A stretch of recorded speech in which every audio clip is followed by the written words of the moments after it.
বুড়া হয়ে গেছে অপবিশ্বাস, বয়স হয়ে গেছে অপবিশ্বাস, চেহারার ভাঁজ পড়ে গেছে অপবিশ্বাসের। অপবিশ্বাসকে রীতিমতো বুড়া বানিয়ে দিয়েছে, অপবিশ্বাসকে রীতিমতো মহিলা বানিয়ে দিয়েছে, অপবিশ্বাসকে নিয়ে রীতিমতো যাতা ভাবে যাতা বাসায় কিছু অকিন্নি ফকিন্নির পোলাপাইন যেভাবে শুরু করে দিছে। সত্যি কথা আমার মনে হয় এদের জন্মগত প্রবলেম আছে, এদের জন্মগত টাইমিংয়েও প্রবলেম আছে। আমি দায়িত্ব নিছি যে অপবিশ্বাসকে যারা হ্যারেজ করবে, যারা সাইবার বুলিং করবে, তাদের কুষ্টি উদ্ধার করবো আমি। হ্যালো এভরিওয়ান, আসসালামু আলাইকুম। শিমুল আছি আপনাদের সঙ্গে। ঢালিউড কোন অপবিশ্বাস, আপনারা অবগত আছেন, বাংলা চলচ্চিত্র বাংলা সিনেমার ইতিহাসে রাইট নাও এখন পর্যন্ত সর্বোচ্চ জনপ্রিয়তা যিনি বিলং করে তিনি হচ্ছে অপবিশ্বাস। সো তাকে নিয়ে তার জনপ্রিয়তা ঈর্ষান্বিত হয়ে অলরেডি তো অনেক শিয়াল কুকুর লেগে আছে, বাট সেটা পরের ব্যাপার। কিন্তু নতুন করে অপবিশ্বাসকে নিয়ে একটা রিউমার রটানো হচ্ছে যে তার বয়স হয়ে গেছে, তার দাঁতগুলো একদম মানে ঢেলঢেলা ভ্যাটকা ভ্যাটকা বানিয়ে গেছে। এই যে কিছু ছেলে পেলে যাদের কোনো কাজ নেই, কর্ম নেই, রীতিমতো সারাটা দিন অপবিশ্বাসের মানে দুর্নাম গাইতে ব্যস্ত। আচ্ছা তোরা কি জানোস, তোরা যে দুর্নাম গুলো করতেছস, তোদের কি ঘরে পরিবার বাপ মা বাপ মানে কিচ্ছু নাই? নাই, কিচ্ছু নাই। আমার কথা হচ্ছে যে তোদের কাম না থাকলে বল, আমি কাজ দেবো। আমার কাছে আলহামদুলিল্লাহ অনেক কাজের অপশন আছে।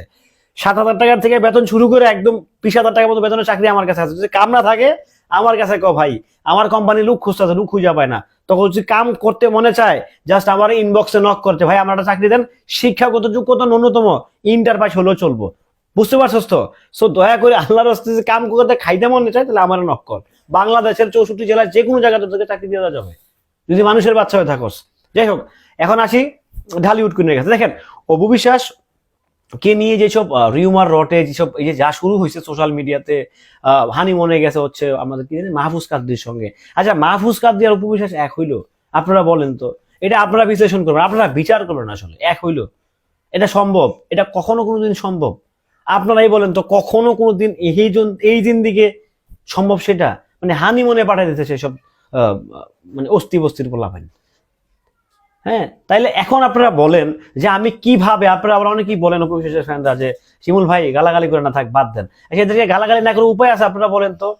মানে আপনাদের প্রিয় নায়িকাকে যখন হচ্ছে যাতা ভাষায় প্রেজেন্ট করা হয়, বয়স বানায় ইচ্ছা মতো যখন যেটা মনে হয় সেটা বানায় যা করতেছে, তো সেটা দেখলে একজন প্রিয় মানুষের চেহারাটা দেখলে তখন নিশ্চয়ই মেজাজটা খারাপ হইব, নিশ্চয়ই।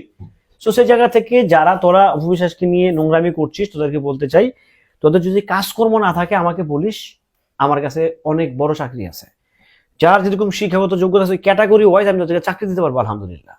সো কাজ করে খা, কর্ম করে খা, অন্যের জন্য দালালি করে খাইস না। তোরা তো আমি তো অপবিশ্বাসের দালাল, আমি তো মাইনে নিচ্ছি আমি অপবিশ্বাসের দালাল, বাট তোরা তো অন্য নায়িকার দালাল না। তাহলে তোরা এরকম করতেছিস কেন? তোরা এরকম করতেছিস কেন ভাই? তোরা এরকম করতেছিস কেন? কি সমস্যা? সমস্যাটা কোথায়? আমার যেটা মনে হয় তোদের জন্মগত সমস্যা আছে, যেটা জন্য তোরা প্রস্তুত না, যেটা শোনার জন্য। আমি প্লিজ আমার মুখটা ভাই, আমি লাস্ট বারের মতো ওয়ার্নিং দিতেছি, লাস্ট টাইমের মতো বলতেছি যে যদি নেক্সট টাইম থেকে যদি এরকম কিছু দেখি ভিডিওতে কিংবা কোন পিকচারে, তাহলে কিন্তু তোদের জাত গোষ্ঠী উদ্ধার করার দায়িত্ব কিন্তু আমি নিছি। আমি কিন্তু একদম ধৈর্য নাম নিয়ে তোদের কিন্তু একদম সোশ্যাল মিডিয়া থেকে ওয়াশ আউট করে দেবো। বিশ্বাস কর ভাই, আমি কিন্তু খুব খারাপ, আমার যারা চিনে কাছ থেকে সবাই খুব ভালো করে জানে। সো নাম ধরে কিন্তু তাদেরকে ওয়াশ করবো। সো যদি ওয়াশ না হইতে চাস তাহলে ভালো হয়ে যা, ভালো হয়ে যা, জাস্ট এতটুকু বললাম, ভালো হয়ে যা। ভালো থাকবেন, সুস্থ থাকবেন।